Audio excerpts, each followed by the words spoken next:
guys, it's AD.VideoEditor here, and in this tutorial I'm going to show you how to create a very realistic explosion in Adobe After Effects.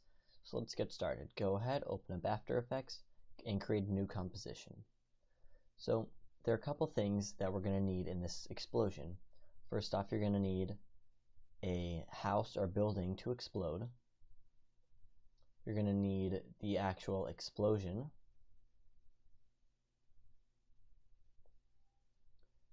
You're going to want some debris, and then you're also going to want some sound. So the first thing is you're going to want to put your video or picture or building, whatever, onto your composition. I'm just going to resize this a little bit so it fits the composition. Okay. The first thing you need to realize is that in every video or picture or whatever, there's a foreground and a background.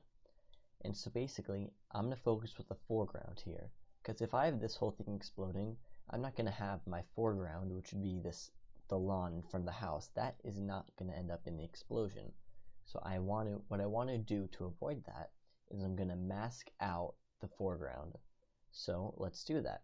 You're going to duplicate your building layer. Then on the top one, select it, hit the pen tool, then just simply do a little mask.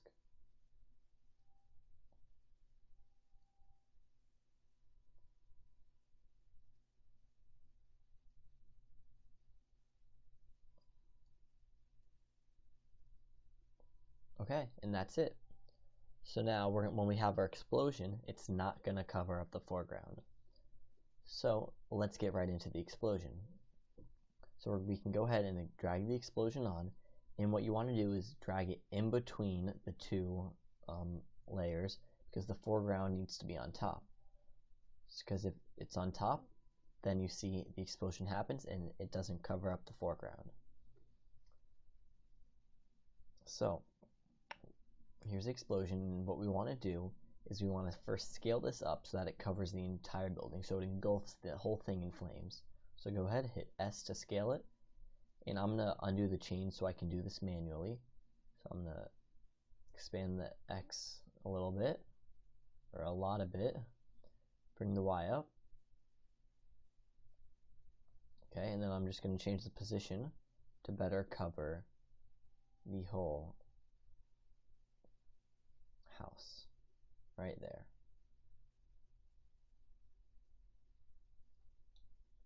Okay, now I'm going to bring my scale down a little bit because I don't need it to really cover the entire, oops, hit S for scale again, bring the scale down because I don't need it to cover the entire composition, just the house.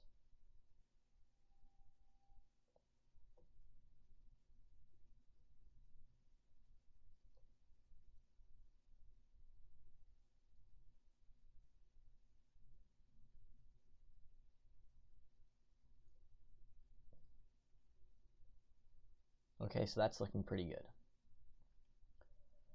So the next thing you're going to want to do is, if your explosion is like mine and it's pretty short, I'm going to slow down the whole effect to make it a little bit longer. And so basically, if you don't actually have a building exploding, odds are once the explosion goes away, you're going to be left with the same exact picture as before. So you want to end your explosion at a point where you still can't see the building through. So the last point where I can't see the house would be right about here.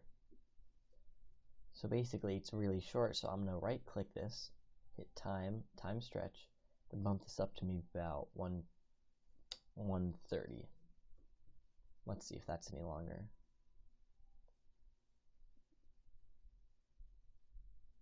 It's just about from 11 frames in to 106. I still want this to be longer. I'm going to bump this up to 170. Now that should be plenty. Okay, so I'm going to hide the other two layers for right now. Actually, no, I'm not going to hide the other two layers right now. I'm going to hide the foreground layer. I'm going to hide the explosion, actually. Because what we need to do is, if the explosion's happening inside the house, then you're first going to see a flash of light in the windows. Then the explosion's going to come out of the windows and then engulf the whole house. So what we need to do first is mask the windows. So I'm just going to go ahead and put little masks on each of the windows, and I'll speed this up so you guys don't have to watch the entire thing so slow.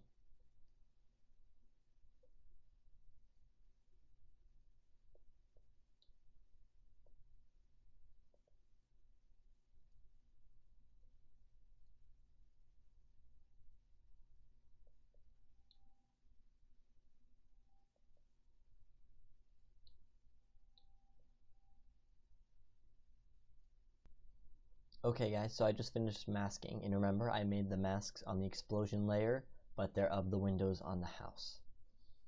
Okay, so now if I play the explosion, make it visible, you see that the explosion is only visible through the windows now. So now what we're going to do is we're going to expand the windows so it can be like the flames are popping out of them, and then they're going to cover the whole house. So what we're going to do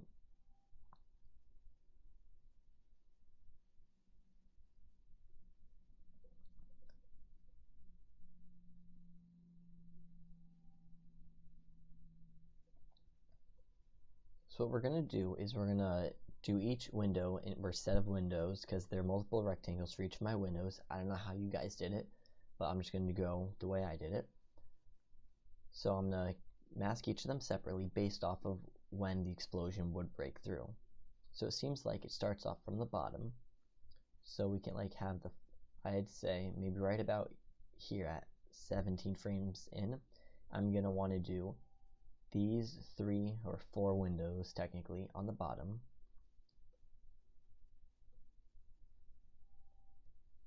At 20 frames in, I'm going to want to do this, mainly all these top windows here. And then at about 22 frames in, I'm going to want to do this last window down at the bottom. So I'm going to first go through the first, I said at 17 frames in, I'm going to do these bottom 3 windows, and I'm going to show you guys how I'm going to do that. Okay, so I'm going to find out which masks are them. Should be masks 4 through 10. No, 11. Okay. So I am going to highlight masks 4 through 10, and I'm going to have my cursor at 17 frames in. So we're going to go ahead and keyframe the mask feather and the mask expansion. And then all we're going to do is go about 15 frames in, 15 frames forward, I should say. So I'm going to hit Shift, page down, and I'm going to hit page down 5 more times. 1, 2, 3, 4, 5. So 15 frames forward. Then I'm going to jump the mask feather up to 25. And the mask expansion, I'm going to manually do, got to make sure everything's selected. Mask expansion, I'm going to manually build up to right about there. This way it's not covering the entire house. That'd be unrealistic. Like, if it was like that, that'd just be bad. And it's not covering the rest of the windows like that. So I'm going to have it just so it's covering all of the windows plus a little bit extra and not taking over any other windows. So I'm going to have it right about there. So for me, it's 56. Alright. So you do that, and now I'm going to move on. So I'm going to find the next set. I think I said about 20 frames in, right? 20. Actually looks more like 22 frames in. Actually, about 22 frames in, I can just do the rest of the house, so I'll do that with you guys too. So then for me, it'd be masks 1 through 3, and then 12 through the end. So we're going to do all these at the same time.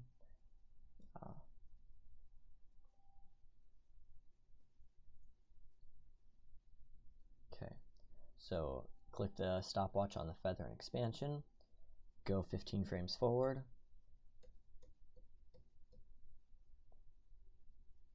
bring the mask feather up to about 25, and increase the mask expansion. And since since this is the rest of the house, I want it to cover the whole house basically now. So I'll say right about there. Okay, so now if we go and we look and we play this back through,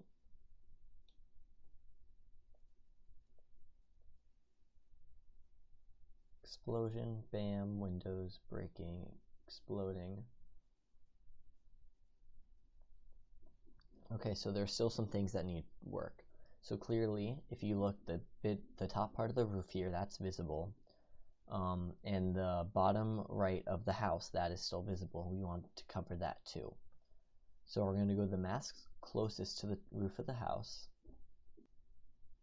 Okay, so I found the mask. They are masks 18 through the end, so masks 18 through 27 for me. So what I'm going to do, I'm just going to increase the expansion of those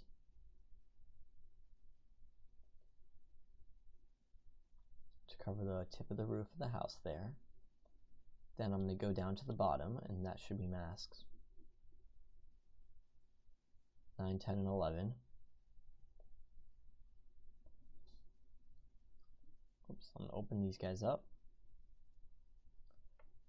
And then in line where the last keyframes are with the rest of the windows, I'm just going to bump up the expansion there. Oops, that's mask 13. Alright, gotta remember, masks 9, 10, and 11. Okay, then bump that up to get the whole house there. Okay, so I think that's pretty good. So now you might be thinking, well, I can still see the edge there a bit, I can see through the fire a tiny bit. Well, we're going to fix this up in a second. So go ahead and close all your masks. I'm going to close this out. And we're going to duplicate the explosion, and that gives it, with the multiple explosions on there, it'll make it a little bit brighter, a little bit darker. A little darker, I mean, you can't, less transparent through it, so you see all of a sudden you can't see that corner there anywhere else. No. Also, with more layers on it, you'll be able to last a little bit longer with it. So I'm looking. Man, ignore that sound, that's just the beeping of something in the room.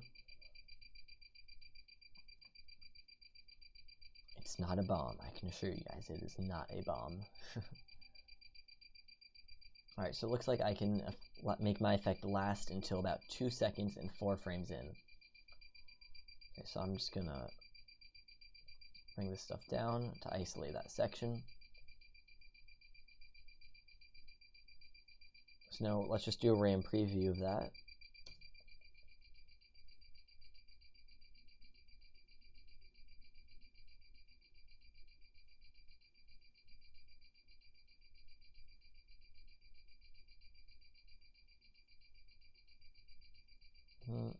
What I don't like is I think there's a little bit too much of a gap between the first windows popping out and the second ones. So I'm going to go get those windows that pop out first, and I'm just going to move them back a tiny bit.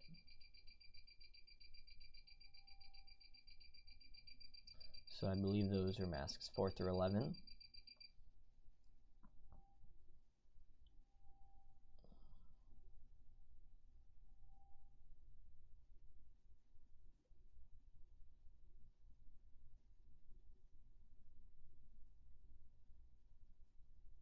Alright, so we've got all those selected. I'm just going to bump this back a tiny bit. Now let's take a look at that. Alright, I think that looks a little bit better. So now if you notice, your fire is somehow covering parts of that, of the land, of the foreground basically. So we're going to go ahead, turn on the foreground, and it doesn't cover that. But you notice it does look a little, I don't know, too sharp of an edge, so we're just going to go to our foreground mask. We're going to go to the feather. We're just going to bump this up maybe to about 30. Does that look good?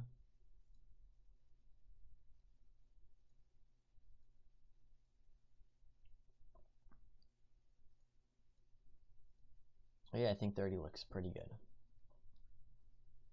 Okay, so that's basically it for the explosion part. now we are on to some customizations with it, I can say. So we're going to want to first add some debris. So let's go ahead and add this above the explosion, below the foreground. And we're just going to want to scale this up and remove the chain just so we can cover it, the entire part. Then we'll change the position to get a little bit more centered over everything. I'm actually going to bring the scale X down a tiny bit.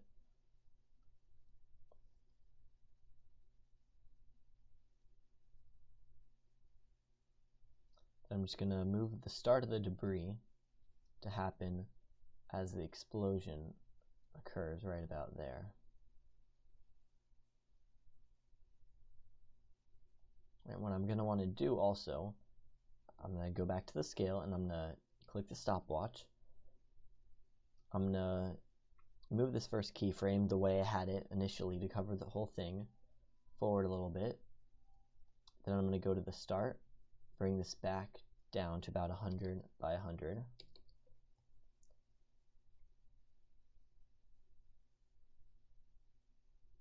And this way we get small, like the debris starting out small and then becoming big real fast. And I'm just going to adjust this to cover more of the actual debris effect. There we go. Okay, what I'm also going to want to do is on my explosion background. So I'm going to close out the explosions a bit. I'm going to take these two. Actually, you know what? You can make these visible again, and we're just going to create a new adjustment layer. I think this will work a little bit easier for you guys. Search for curves, find the color correction curves effect, put that on there. And basically, you're going to want it right before everything explodes. Right before you see any explosion, you're going to go ahead and press the stopwatch while everything's normal. And then at the peak of the explosion, you can find where that is in your explosion. Just going to bring up the curves on the RGB channel to make everything a little bit brighter. Then at the end of my effect, I'm going to bring this back down to how it was normally. So let's take a look at this now.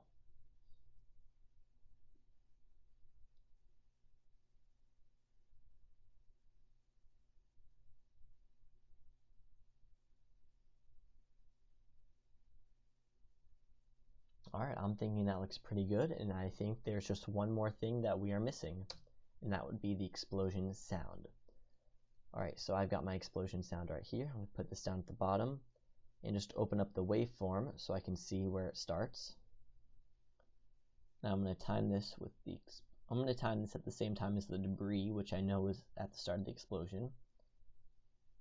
Actually, no, I'm going to put this a little bit earlier, like right before things start to burst through the windows. So at 19 frames I'll put it. Make sure my volume's up, and let's see how this sounds.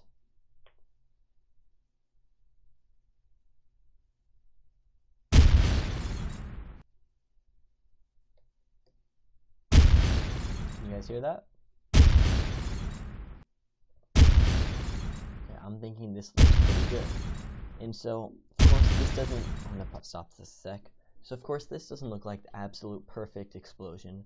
The only way to do that would be to actually make it explode. But odds are, if it was either making an explosion like this, or doing an explosion that looked like this, one sec.